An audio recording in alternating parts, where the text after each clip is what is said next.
Hey guys, all right, so we're gonna have a candid conversation today. And I know that there's a lot of you out there that are trying to figure out this whole Maffetone training. And I know it can be hard. I know it can be, a struggle. I know it can be, something that, you may not even want to embark on or even give it the time of day. But, if you want to see progress in this type of training, then there's a number of things that, I want to share with you to help you through those times where you may not want to continue or you may not even want to start. So that's what this video is about today. So if you want to stick around, let's start right now.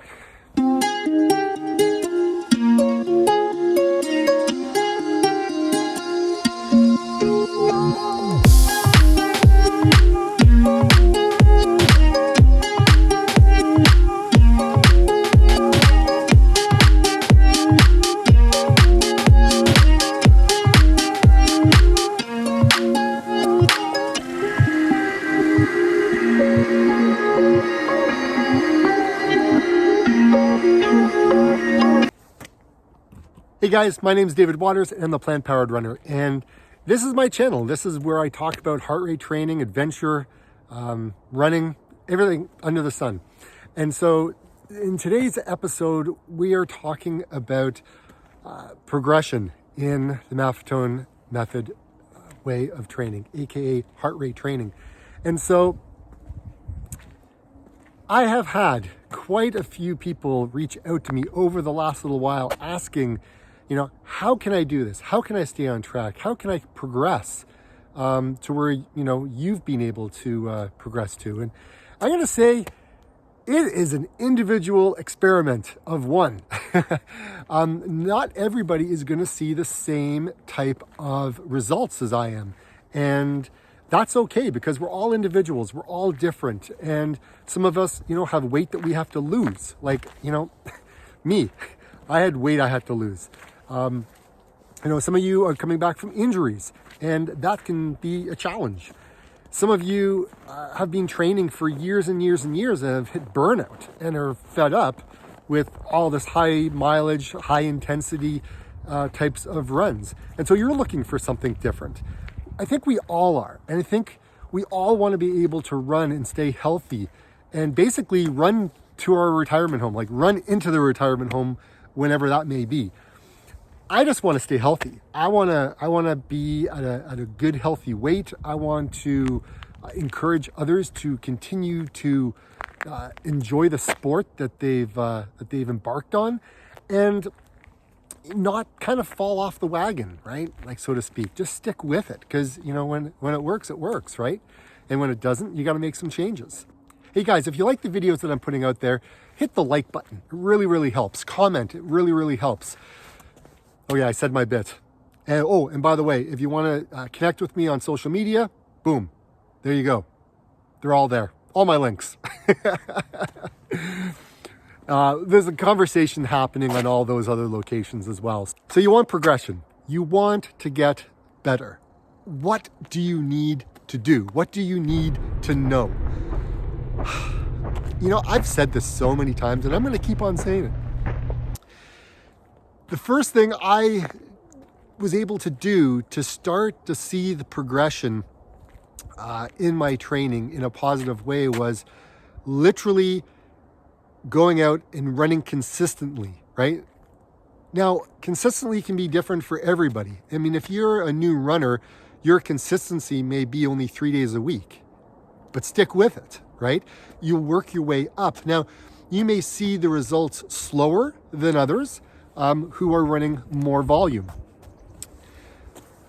But the thing is you need to do the training that fits your fitness level of where you're at, right? If you have like 50 pounds to lose, if you have 100 pounds to lose like I did when I started my running journey, you need to go slow. You need to be kind to your joints, right? Because that is a lot of weight.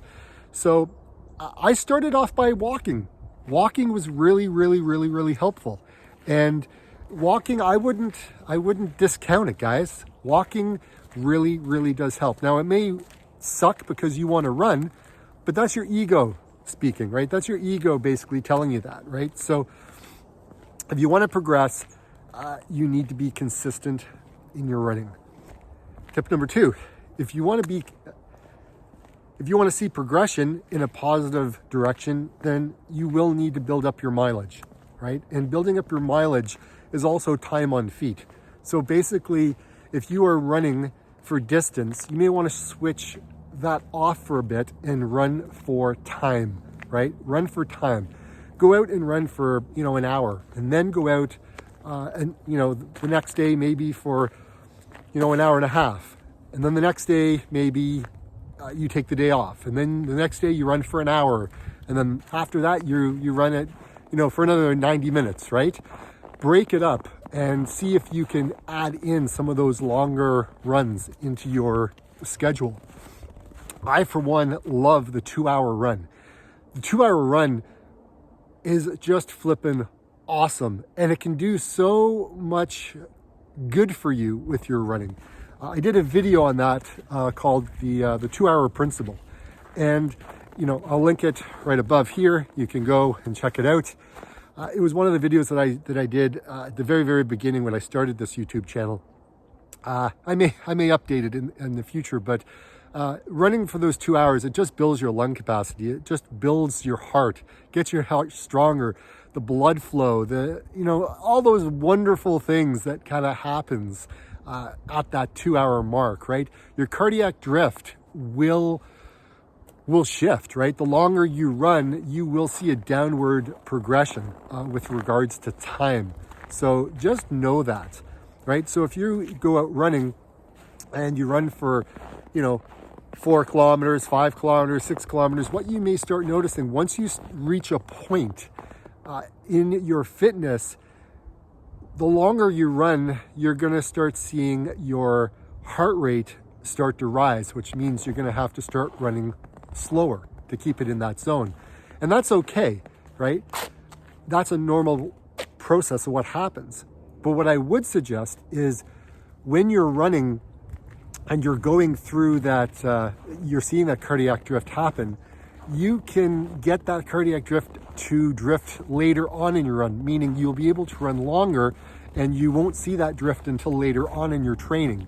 That comes with consistency, right? It comes with volume. It comes with a healthy diet. It just comes as part of the package. The more fit you get, right? And you train your body to be able to go those longer distances, the cardiac drift will happen later on, right?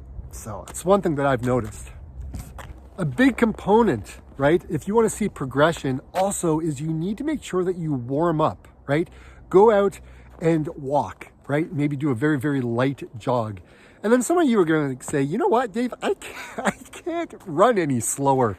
I can't walk any faster than I am for a walk up. That warm up is my run. That's my training. Saunter, do whatever you need to do, right? To just get the body, get the heart going. Letting your heart know that you're going to be doing training is really important. So go ahead and do that. Now, the other thing is make sure that you are foam rolling. Make sure that you've got like the stick or you got the one that you can just kind of sit on and roll around on. Those things really help bring a lot of blood to the muscles and gets them kind of warmed up. I tend to use, in the wintertime, a heating pad and I wrap it around my legs, turn it on and just kind of gets my legs a little warm, and then I start foam rolling, and then I'll head out the door and then I'll walk for my 15-minute warm up, right? That's super important, doing that warm up, guys. You got to do the warm up because if you don't do the warm up, what you're going to start seeing in your first 15 minutes, you're going to see an inconsistent heart rate going all over the place, right? So that's super important, right? You're gonna have to figure these things out and schedule a time accordingly, because again, the warm up again is 15 minutes. You're dynamic stretching, right? You're not static stretching. You're not touching your toes or anything, right? But you're foam rolling, right? You're doing the dynamic. You're moving your legs kind of back and forth. I'll see if I can put it up on the screen. You're just doing those sorts of things, right? To kind of limber your body up to get it to know that you're going to start doing something. Never do static stretches at the beginning. Do it at the end. So to continue to see progress, the whole other aspect is diet. You have to have diet dialed in, because if you don't have diet dialed in, you're going to find yourself eating a lot of junk food. You're going to find yourself overeating, right? That's one of my big things. As part of your training, you're eating healthy. You're also getting sleep, right? That's another big component, right? If you don't get enough sleep, there's not enough rest, which means, and if you're doing all this mileage and training, you're not going to see, great results. Whether you're running, walking, or hiking, your body doesn't know the difference when it comes to heart rate. Your heart rate is your heart rate, okay? And you will see progress if you keep your heart rate in your MAF zone, right? 180 minus your age, guys. That's what it is. If you're on medications, you got to reduce by 10 beats. If you are older, then you can increase it by 10 beats if you're over the age of 65. When you're watching this, I'm going to be in my physiotherapy appointment, and hopefully everything works out fine. And I'll give you an update on Sunday with that. So anyways, everyone, like I always say, get out and run. See ya.